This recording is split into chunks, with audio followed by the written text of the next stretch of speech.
Bonjour et bienvenue à cette célébration eucharistique.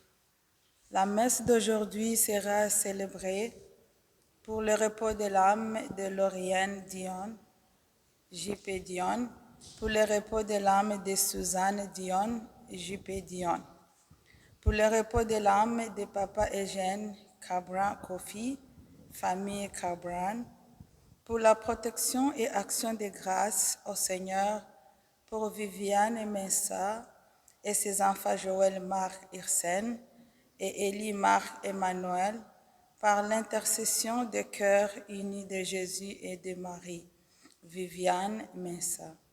Action de grâce au cœur sacré de Jésus, à la Sainte Vierge Marie et à Saint Joseph, Claire Acoué. Action de grâce et remerciement au Seigneur, l'anniversaire de naissance de Joseph Élie, ses parents.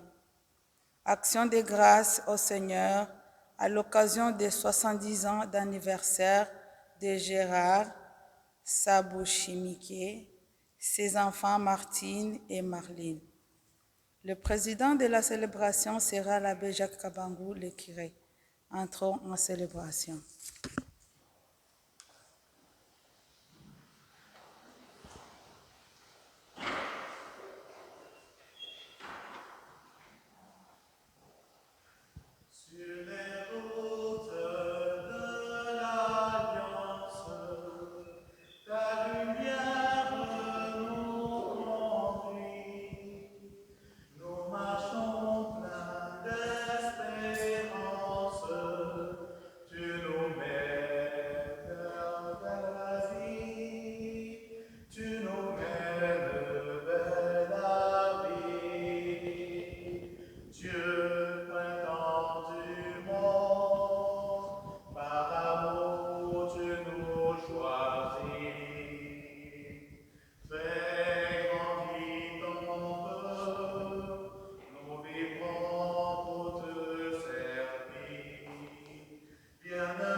Au nom du Père et du Fils et du Saint-Esprit, la grâce de Jésus-Christ notre Seigneur, l'amour de Dieu le Père et la communion de l'Esprit Saint soient toujours avec vous.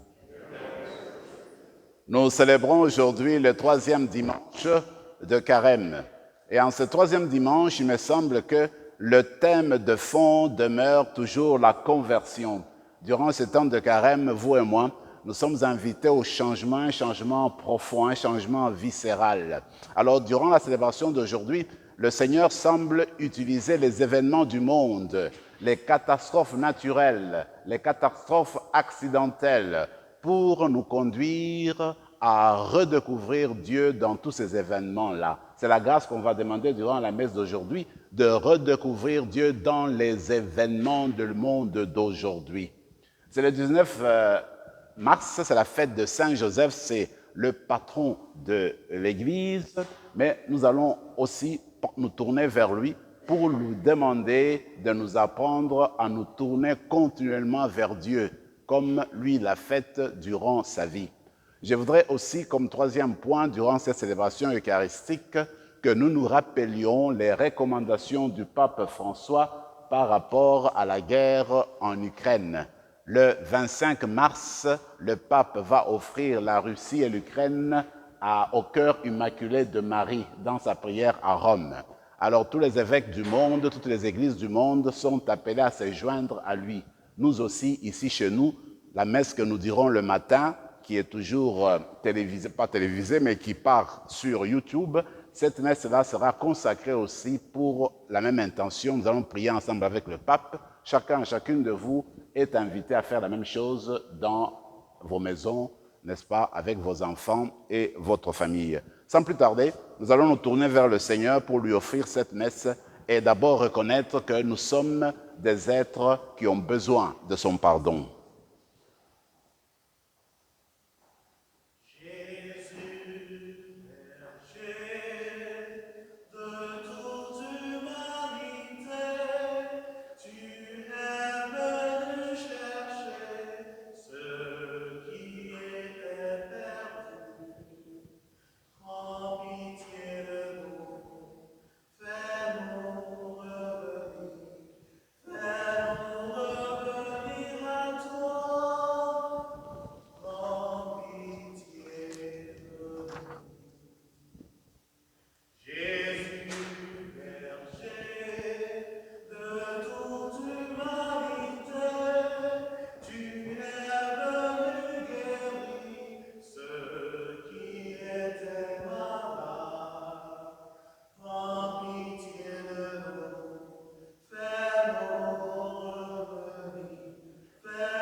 Que Dieu Tout-Puissant nous fasse miséricorde, qui pardonne nos péchés et nous conduise à la vie éternelle.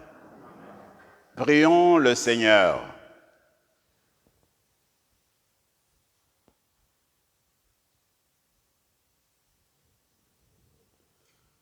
Seigneur Dieu, source de toute bonté et de toute miséricorde, tu nous as montré comment guérir du péché par le jeûne, la prière et le partage.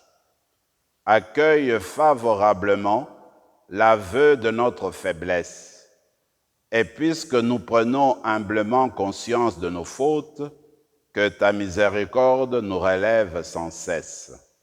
Par Jésus-Christ, ton Fils, notre Seigneur, qui vit et règne avec toi, dans l'unité du Saint-Esprit, Dieu, pour les siècles des siècles.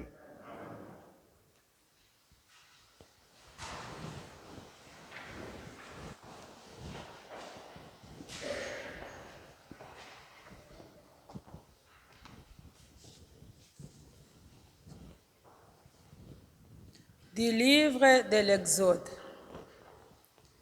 En ce jour-là, Moïse était berger du troupeau de son beau-père Jéthro, prêtre de Madian.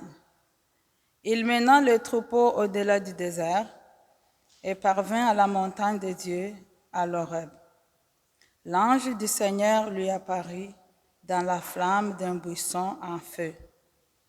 Moïse regarda le buisson brûler sans se consumer. Moïse se dit alors, « Je vais faire un détour pour voir cette chose extraordinaire. Pourquoi le buisson ne se consume-t-il pas ?»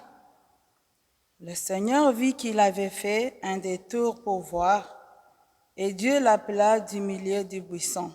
« Moïse, Moïse. » Il dit, « Me voici. » Dieu dit alors, « N'approche pas d'ici, retire les sandales de tes pieds, car le lieu où tu te tiens est une terre sainte. » Et il déclara, « Je suis le Dieu de ton père, le Dieu d'Abraham, le Dieu d'Isaac, le Dieu de Jacob. » Moïse se voila le visage, car il craignait de porter son regard sur Dieu.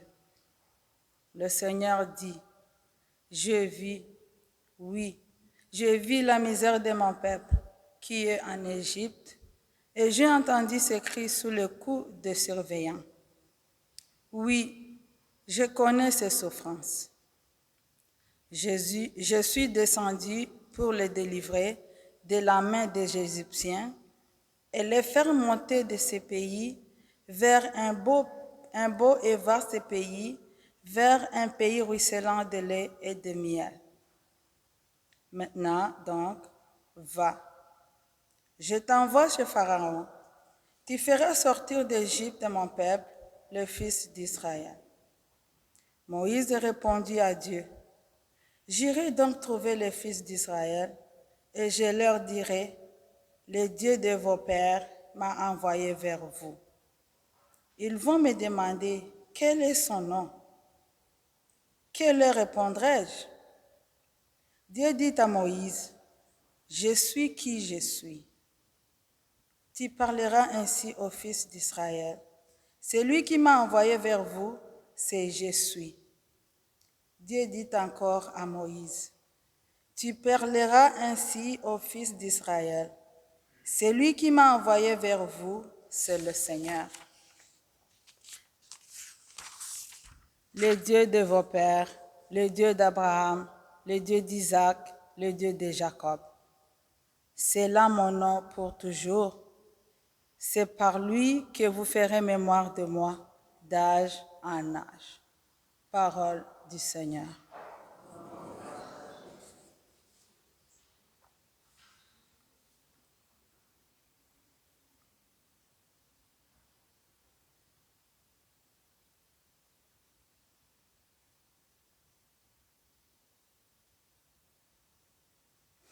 Le Seigneur est tendresse et pitié. Ensemble.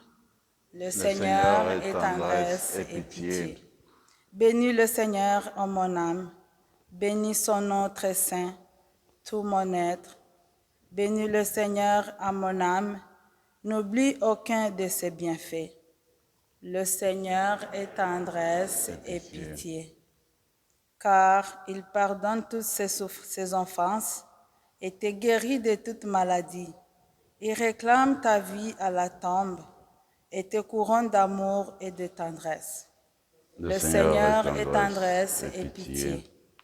Le Seigneur fait œuvre de justice. Il défend le droit des opprimés.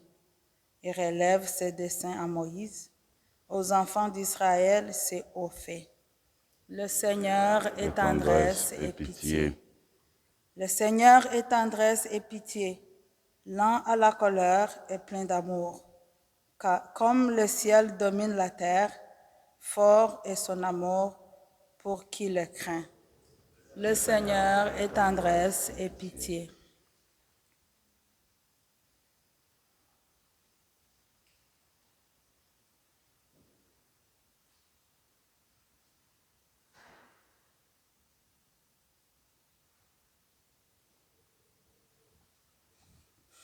De la première lettre de Saint Paul apôtre aux Corinthiens. Je ne voudrais pas vous laisser ignorer que, lors de la sortie d'Égypte, nos pères étaient tous sous la protection de la nuée et que tous ont passé à travers la mer.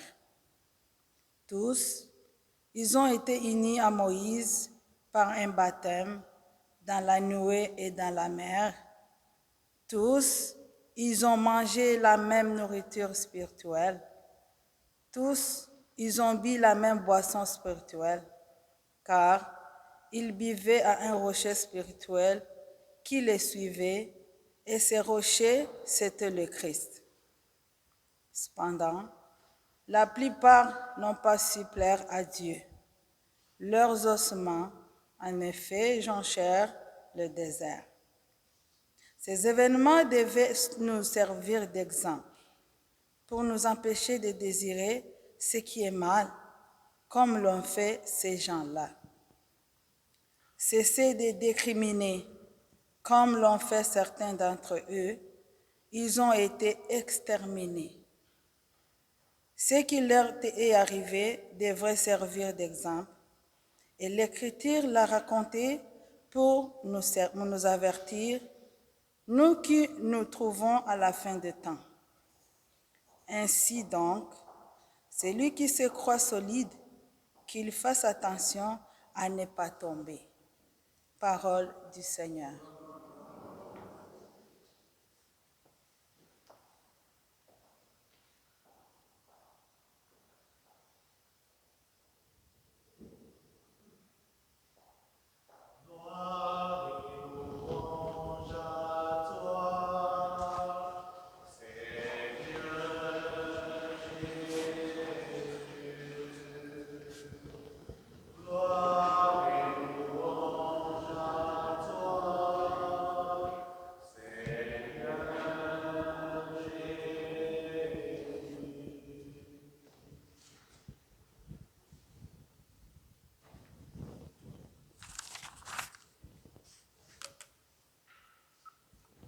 Le Seigneur soit avec vous. Évangile de Jésus-Christ selon saint Luc.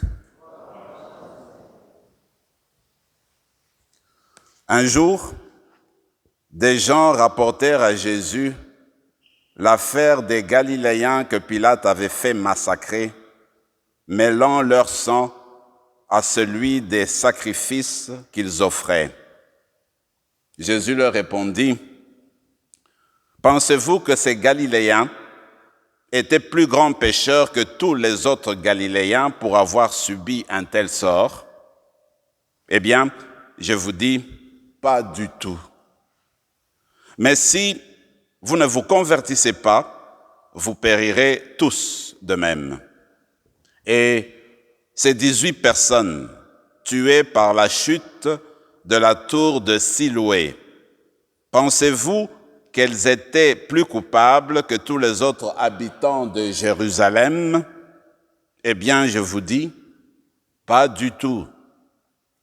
Mais si vous ne vous convertissez pas, vous périrez tous de même. Jésus disait encore cette parabole. Quelqu'un avait un figuier planté dans sa vigne. Il vint chercher du fruit sur ce figuier et n'en trouva pas. Il dit alors à son vigneron, « Voilà 3 ans que je viens chercher du fruit sur ce figuier et je n'en trouve pas. Coupe-le. À quoi bon le laisser épuiser le sol? » Mais le vigneron lui répondit, « Maître, laisse-le encore cette année, le temps que je bêche autour pour y mettre du fumier. Peut-être donnera-t-il du fruit à l'avenir. Sinon, tu le couperas. » Acclamons la parole du Seigneur.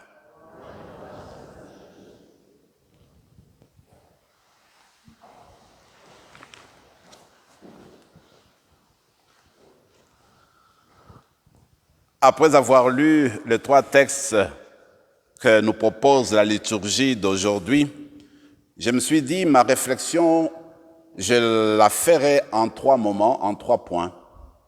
Le premier point regarde tout simplement les événements du monde, les catastrophes naturelles telles que Jésus le voyait, telles que Jésus le voit encore aujourd'hui. De son vivant, il y avait eu un événement tragique. Pilate avait fait tuer des Galiléens qu'il soupçonnait d'être, nous dirons aujourd'hui, des terroristes, des révolutionnaires, et il les a fait massacrer, tuer dans le temple de Jérusalem, où les Juifs, n'est-ce pas, allaient prier leur Dieu. C'était un grand scandale à l'époque. Alors, dans la mentalité hébraïque, dans la mentalité biblique à ce moment-là, au temps de Jésus, quand tu subissais une mort atroce, une mort violente, c'est que tu avais péché et que Dieu, en fait, répondait à ton péché. Dieu t'envoyait un châtiment. Quand ces gens-là posent la question à Jésus, dans leur tête, ils se disent, ces Galiléens-là avaient péché, c'était des grands pécheurs. Alors Jésus leur présente un autre exemple, dit, pensez-vous que les 18 personnes qui ont rencontré la mort à cause de l'écroulement de la tour de Siloé à l'époque de Jésus, est-ce que vous pensez que ces personnes-là, parce qu'elles sont mortes tragiquement, elles sont plus coupables que toutes les autres personnes de Jérusalem? La réponse de Jésus, c'est de dire non, pas du tout. Quand un événement naturel frappe l'humanité, quand un accident arrive et que ça nous touche de près, eh bien, il ne faut pas tout de suite aller mettre ces événements sur le dos de Dieu, dit Jésus. Notre Dieu, ce n'est pas un Dieu punisseur. Ce n'est pas un Dieu qui châtie. Ce n'est pas un Dieu qui nous attend au coin de rue, au tournant de rue pour nous donner des coups de massue parce que nous avons commis l'iniquité et que nous devons subir un châtiment. Jésus refuse cette manière de concevoir Dieu, son Père. Même aujourd'hui encore, vous et moi, nous sommes encore habités par ces réflexes-là, par cette manière de voir les choses. On entend souvent les gens dire, mais pourquoi ces choses-là m'arrivaient? Qu'est-ce que j'ai donc fait au bon Dieu? D'ailleurs, vous vous rappelez, quand le sida ravageait le monde, il y a eu des prédications dans tous les continents qui disaient que le sida était envoyé par Dieu pour châtier, les péchés de l'humanité. Même la pandémie actuelle, peut-être qu'il y a des gens qui pensent qu'à cause de la pandémie qui touche l'humanité, c'est Dieu qui l'a envoyé pour punir les péchés de la terre. Alors quand on pose la question à Jésus, il dit « pas du tout ». C'est pas comme ça qu'il faut concevoir l'humanité. Alors, ce qui veut dire que la première chose dans notre réflexion aujourd'hui, Dieu, il ne faut pas le mettre dans le contexte d'un punisseur, d'un justicier, de quelqu'un qui vient nous frapper pour comme se venger. Moi, je me dis, si vous et moi, nous étions à la place de Dieu, nous agirions de cette manière-là. En voyant l'humanité pécher, on voit les gens pécher, dit « Ah, c'est comme ça que toi tu fais, tu vas me sentir, tu vas voir qui je suis. » Nous ferons ça. Et j'aime beaucoup dans le livre de Osée, au chapitre 11, verset 9, le Seigneur dit « Moi là, je ne suis pas un humain. Je ne vais pas agir selon ma colère, je ne suis pas un être humain. Je suis Dieu, moi. Et j'agis selon la bonté de mon cœur. » Dans le psaume d'aujourd'hui, psaume 102, nous disions « Le Seigneur est lent à la colère, plein d'amour et de liberté. » Donc, le Dieu que nous faisons souvent, c'est tout à fait le contraire du Dieu biblique, du Dieu qui se révèle. Voilà une chose, en fait, qu'on doit épurer dans notre manière de vivre et de créer de relations avec notre Dieu, n'est-ce pas, le Dieu biblique. Ça, c'est mon premier point qui affirme que Dieu, ce n'est pas un punisseur. Dieu, ce n'est pas celui qui nous envoie des châtiments. Dieu, c'est plutôt un Dieu qui est lent à la colère. Mais maintenant, comment Jésus interprète les événements? Il a refusé de donner à Dieu l'image d'un punisseur, de celui qui châtie. Maintenant, qu'est-ce qu'il dit? Comment il comprend le fait que Pilate ait tué les Galiléens? Comment ça se fait qu'il y a des événements d'accidents, n'est-ce pas, qui condamnent, qui fait que des personnes puissent mourir, n'est-ce pas, atrocement, tragiquement.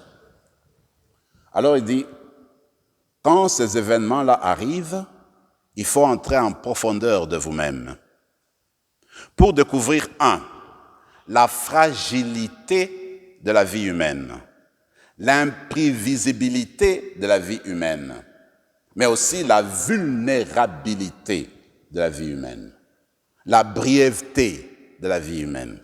C'est que ces choses-là arrivent, mais ça va nous faire entrer en nous-mêmes pour nous rendre compte que si nous étions à cette place-là, la vie peut partir comme ça instantanément. La vie est fragile. D'abord, c'est une réflexion durant ce temps, quand nous sommes devant ces événements, de se rappeler que nous sommes sur un fil raide. Alors, à ce moment-là, ça nous permet d'entrer en nous-mêmes et puis pour aller chercher, n'est-ce pas, dans les profondeurs de nous-mêmes, notre meilleure part. Ça, c'est un. Deuxièmement, alors il dit, ces choses-là qui arrivent autour de nous, ça doit nous conduire à nous convertir, c'est-à-dire à devenir de meilleures personnes. Alors, quand nous voyons des événements tragiques, des choses qui arrivent ici et là, ça va revenir à nous. C'est pour que nous entrions en nous-mêmes, on commence à réfléchir sur ces choses-là. On se dit, qu'est-ce que Dieu veut me dire à partir de cet événement-là tragique?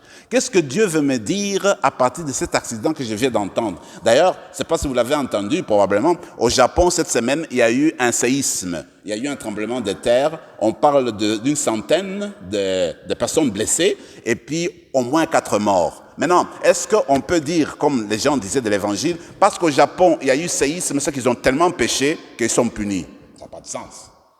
Par contre, quand nous apprenons qu'au Japon, il y a eu ce séisme, là, ça n'a pas arrivé ici à Ottawa, on s'est dit, mon Dieu, que la vie est fragile, tu vas entrer en toi-même, tu te dis, qu'est-ce que Dieu veut me dire à partir de là? Il m'appelle en même temps de penser aux autres qui souffrent, de voir ce que je peux faire pour entrer en communion avec les personnes qui souffrent. Les événements qui arrivent au loin viennent me chercher pour me rendre meilleur, viennent me chercher pour que je change mon regard vis-à-vis de Dieu, pour que je change ma manière de percevoir mon voisin, pour que je change ma manière de composer avec le voisin, d'entretenir mes relations avec l'autre. Ça vient nous chercher pour nous améliorer, devenir de meilleures personnes, nous convertir davantage. Voilà ce que le Seigneur propose. Donc, quand on apprend un événement, il faut aller au-dedans de nous-mêmes pour devenir meilleur, pour aller chercher la richesse, la beauté que Dieu nous a donnée, Dieu nous a transmise. Regardez mon exemple,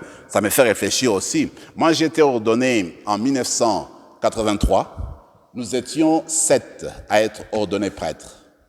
Aujourd'hui, des 7, il n'y a que 2. Les 5 sont déjà décédés. Il y a mon ami qui est à l'abbé Achille, qui est en Allemagne, et moi-même. Mais ça arrive des fois que je me pose la question, comment ça se fait que les 5 là sont déjà partis? Alors ça vient te chercher. Tu entres en profondeur de toi-même, tu me dis qu'il faut faire mieux les choses parce que là, le Seigneur nous donne encore l'occasion d'entrer en communion avec lui, de le servir. Donc, il faut s'améliorer. Il faut essayer de bien faire les choses et puis d'écouter sa parole. D'être comme Saint Joseph, qu'on dit qu'il était un homme juste. Être juste, c'est quoi dit la Bible? Être juste, c'est être sur le même diapason que Dieu, faire la volonté de Dieu, accueillir Dieu, faire la volonté de Dieu, sortir de son égoïsme, sortir de sa vie propre, de sa recherche trop tournée vers soi-même et de chercher d'entrer en contact avec Dieu. Alors ça, c'est mon deuxième point. Mon dernier point pour la réflexion d'aujourd'hui, c'est finalement, quelle est l'image de Dieu? Qui est Dieu? Eh bien, Dieu se présente d'abord à la fin de l'évangile d'aujourd'hui dans la parabole du figuier stérile. On raconte, les spécialistes nous disent que un figuier, normalement, quand tu as planté la sève, la semence, la graine, il faut 3 ans pour que ça devienne vraiment un arbre avec de feuillage et puis ça commence maintenant à être prêt pour donner des fruits. Quand c'est devenu prêt, il faut attendre 3 ans. Alors le fruit commence à venir régulièrement. C'est comme ça que le figuier procède. Maintenant, regardez ce cas. Le figuier a pris 3 ans, d'accord, pour devenir d'abord un arbre. Après 3 ans, les responsables s'attendaient à ce que ça donne des fruits. Il est venu la 3e année, rien. La 4e année, rien. La 6e année, rien. Alors il s'est dit, oui, mais on va la couper. Mais le vigneron, non, on va attendre. Et le responsable attend. Ça, c'est l'image de Dieu. Dieu donne toujours un délai extraordinaire.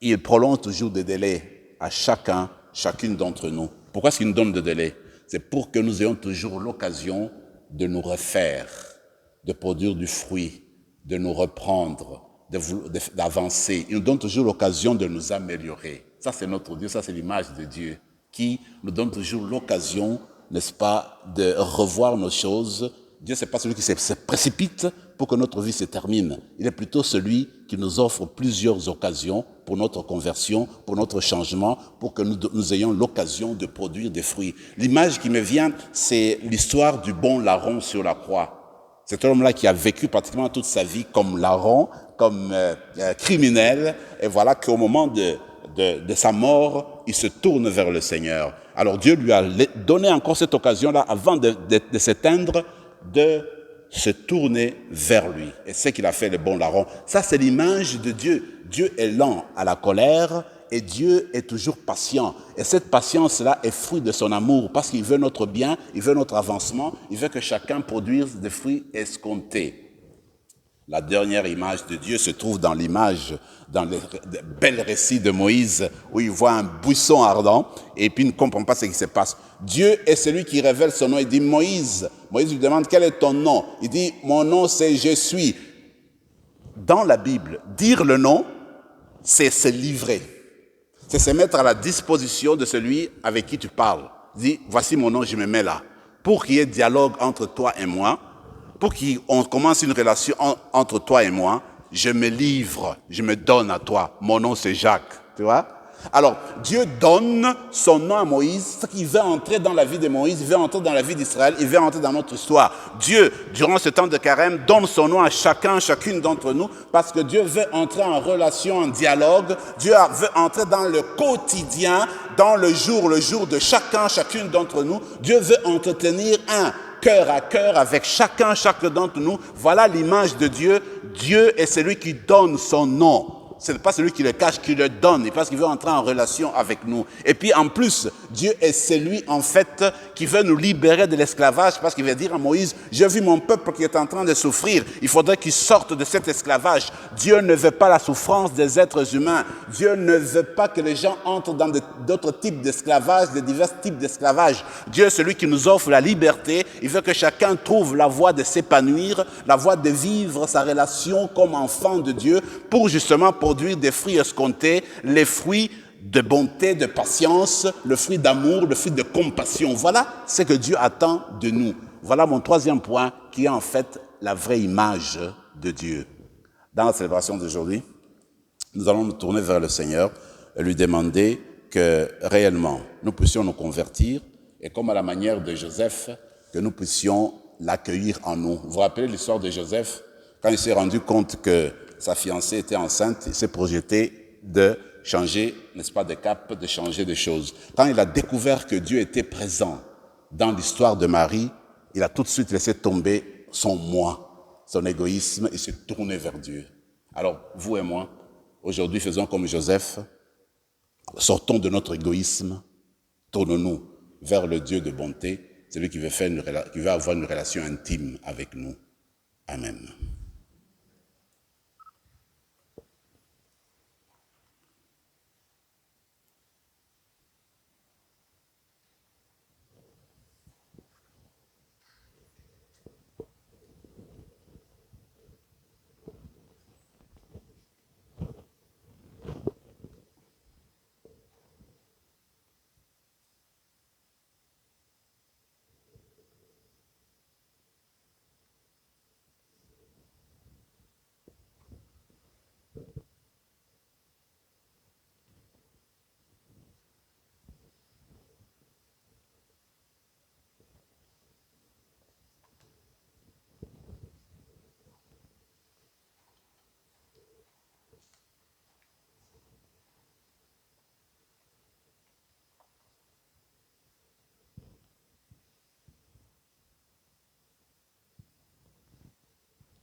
Je crois en Dieu,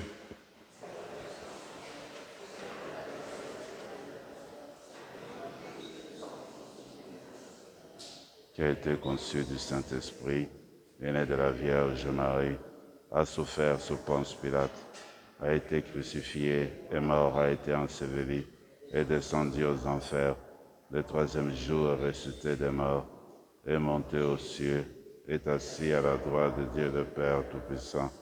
Dieu viendra juger les vivants et les morts.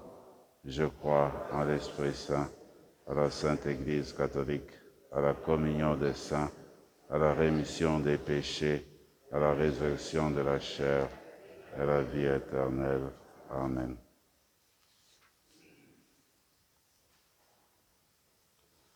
À Moïse, le Seigneur affirme qu'il a vu la misère de son peuple en Égypte et qu'il a décidé de le libérer.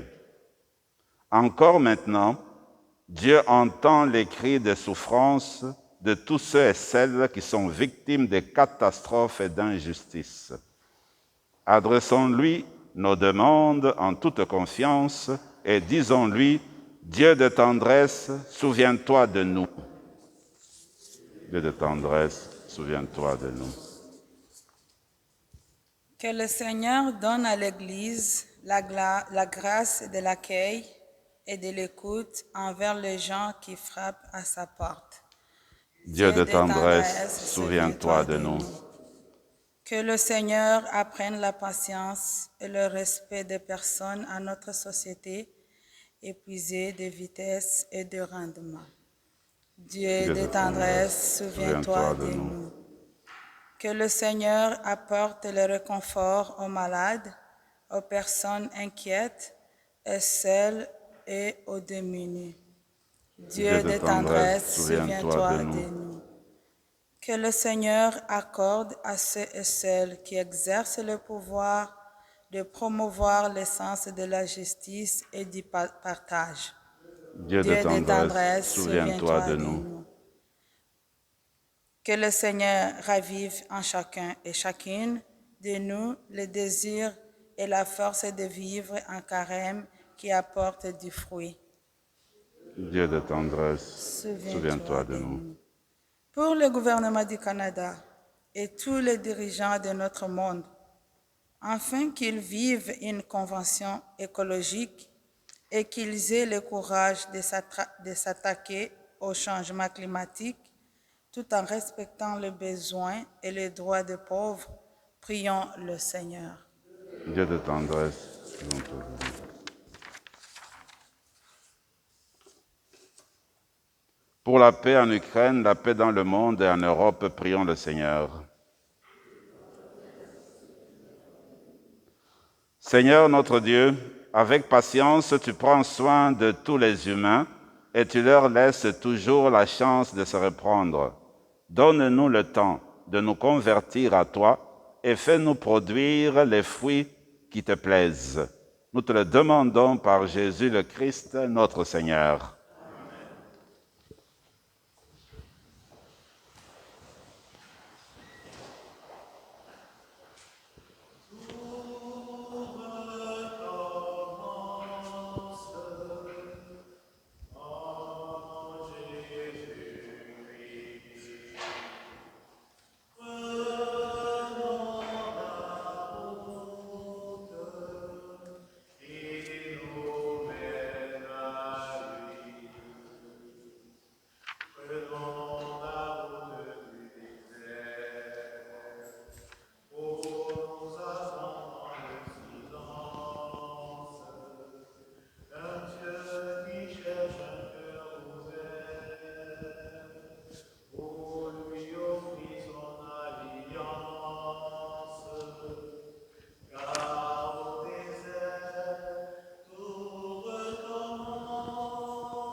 Prions ensemble, mes frères et mes sœurs, au moment d'offrir le sacrifice de toute l'Église.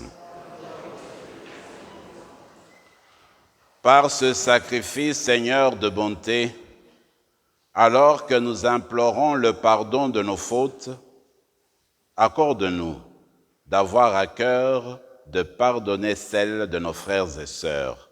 Par Jésus le Christ, notre Seigneur. Le Seigneur soit avec vous. Élevons notre cœur. Rendons grâce au Seigneur notre Dieu. Vraiment, il est juste et bon, pour ta gloire et notre salut, de t'offrir notre action de grâce toujours et en tout lieu, Seigneur Père très saint, Dieu éternel et tout-puissant. Tu as voulu que nous te rendions grâce par nos privations. Elles rabaissent notre orgueil de pécheur et nous invitent à suivre l'exemple de ta bonté en nous faisant partager avec ceux et celles qui ont faim. C'est pourquoi, avec les anges innombrables, d'une seule voix, nous célébrons ta louange en proclamant.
Tu es vraiment saint, toi qui es source de toute sainteté.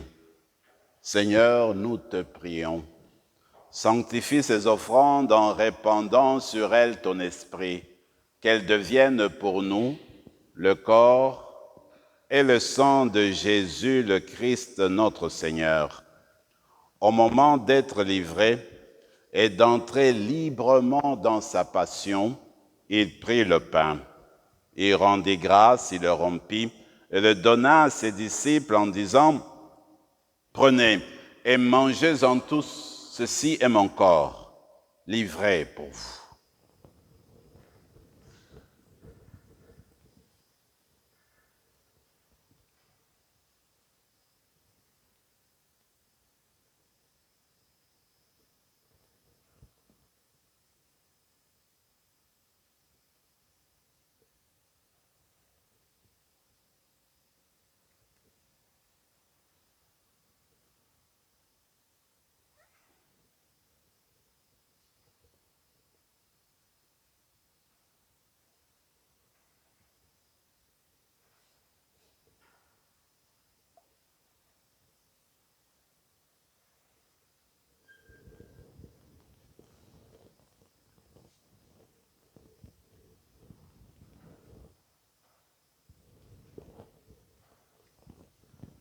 De même, après le repas, il prit la coupe.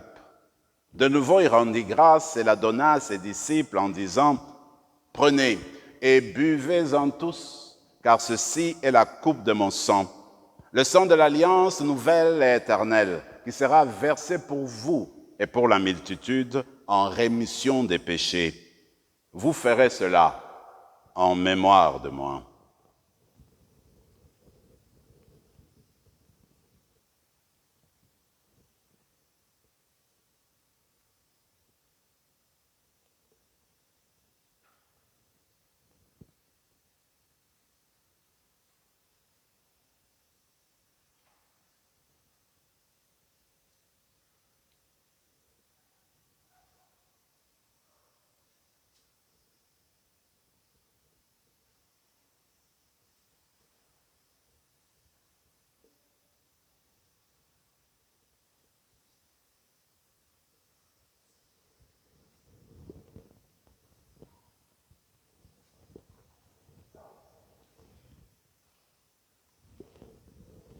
Il est grand le mystère de la foi.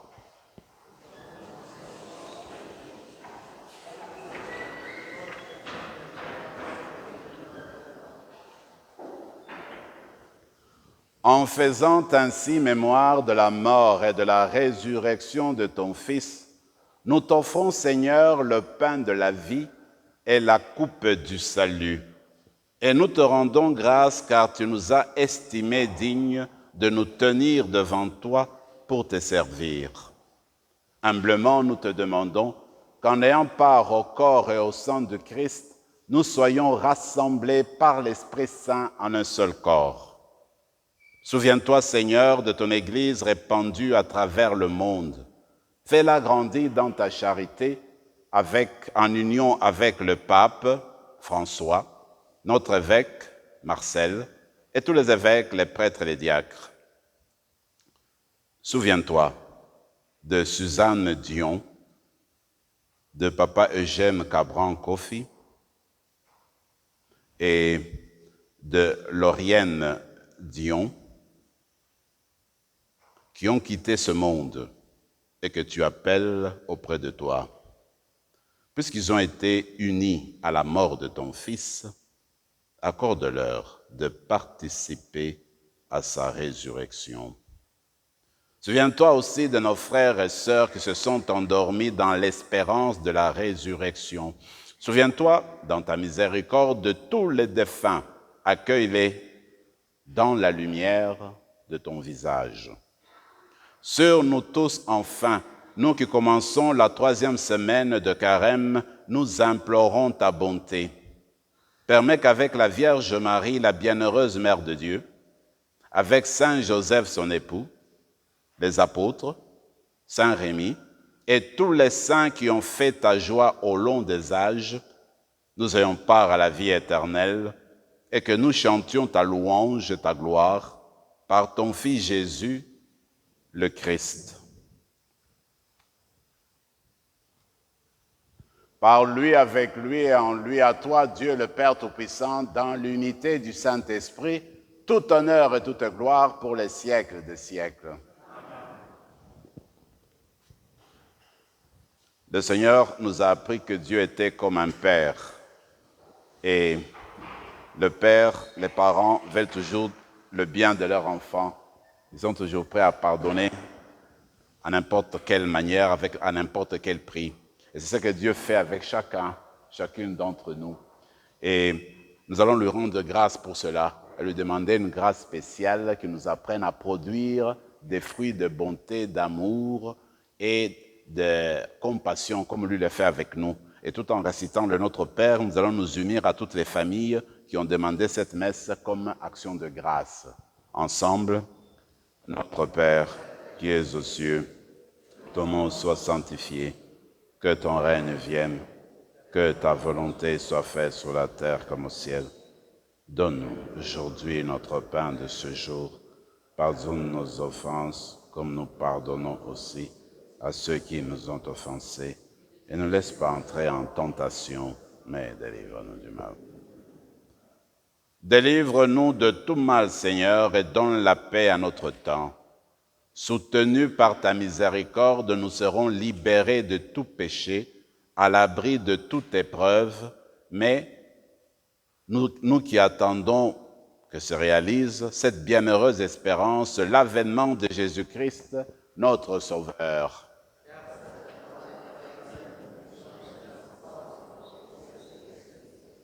Seigneur Jésus-Christ, tu as dit à tes apôtres, je vous laisse la paix, je vous donne ma paix.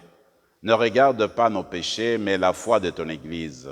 Pour que ta volonté s'accomplisse, donne-lui toujours cette paix et conduis-la vers l'unité parfaite, toi qui règnes pour les siècles des siècles.